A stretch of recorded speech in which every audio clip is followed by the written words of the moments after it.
And welcome back to The Factor. Longtime gospel artist Kirk Franklin is going viral for his traveling show called The Reunion Tour, which actually arrived in Houston at the Toyota Center tonight. Now, moments from the show. Yeah, help me with this, Sonora. This thing is flowing. Ain't nothing but the devil trying to block blessings tonight. With some fans saying Franklin's behavior makes a mockery of the Christian faith, although Franklin has a reputation of being a more edgy gospel artist and bringing into the flock those who would not ordinarily be there. But some say he's not praising God in these performances.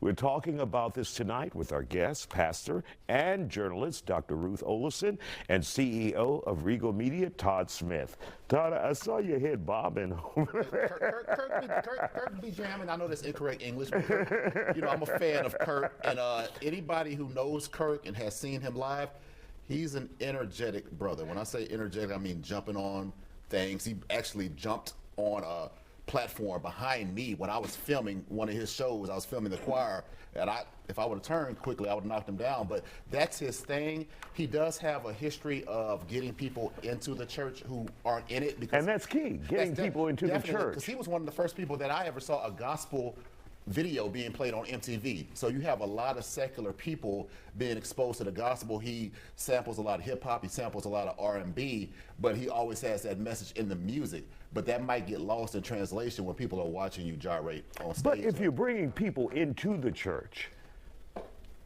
it's always a double-edged sword, because you want to bring people in the church, but you don't want to give them bad examples also. Visual means something as well as the audio. You hear the word, you hear the gospel. The gospel means the good news, teaching them about Christ, dying on the cross, being resurrected. But you also want to be good examples, because I hear a lot of people outside the church say, I don't want to go to church because the pastor and the members don't live up to the example of Christ. So why should I follow them? So you have to walk that fine line. All right, let's bring Dr. Olson into this, who is in the trenches, in the pulpit. Your thoughts about this? This brother, I saw his live, and he has some issues right now.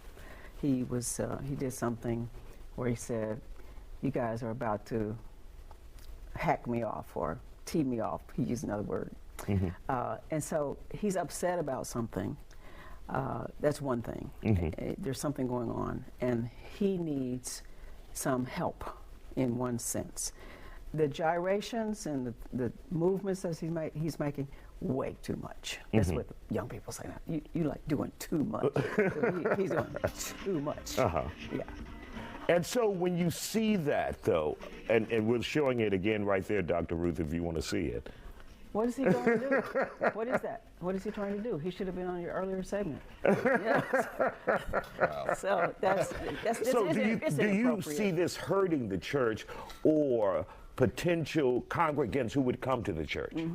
Well, we keep saying the church and him. So this is not the church. There's a difference between this music and his production of music, which I really love his songs. I've been following him for 25 years. He's 54 years old. Okay, so he's had a long career, and for him to now be doing this, there's something going on. This is not necessarily going to draw people to the church. The church is a different entity, a different element. I like his music. I like the messages of his music, but he needs a pastor or some spiritual leader to talk to him about how he's doing, or his wife, somebody that he trusts, to be able to speak into his life to say, you're doing too much, or why are you doing this? What is really going on with you? And I know the church is a different entity, but in some churches, a lot of people have criticism because they try to do things that are so secular to bring people in, you lose that message. The church is still the church. Gospel music should still be gospel music. Yeah, I love the hip hop. I'm a hip hop head. I love the R&B elements, but you still have to have some reverence for what you represent and where you are. Like, I don't dress and act the same way. Some people might say it's hypocritical, but if I'm hanging out with the fellas at the frat house, I don't act that way when I go to God's house. You see what I'm saying? There's a different way. when I was hanging out with my grandmother, I didn't talk the way I talked with my boys. So when you're representing God, you have to always be cognizant of that. Somebody's always watching you, and you are the representative, because a lot of people don't go to church, but they can see this so-called Christian. Yeah. And they're ready to criticize if you're not up to standard. Thank you both for joining us here on The Factor Uncensored.